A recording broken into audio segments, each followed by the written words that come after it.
Parka, Parka, Parka.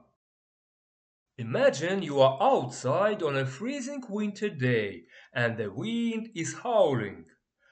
You zip up your parka, pull up the hood, and instantly feel protected from the cold.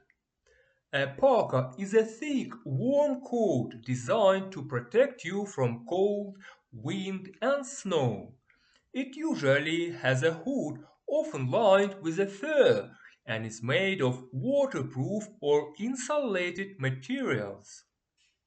Parka coats are especially useful in winter or for activities like skiing, hiking, or living in very cold places.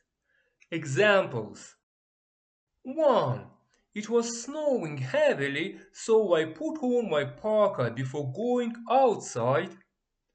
2. My new parka has a fur-lined hood. It keeps me super warm in winter. 3. She bought a waterproof parka for her trip to Canada. The word parka comes from the language of the Inuit, an indigenous Arctic people.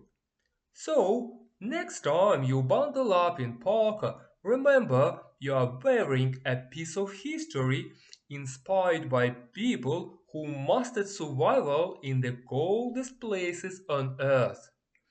Grateful for your time today. Catch you soon. Bye.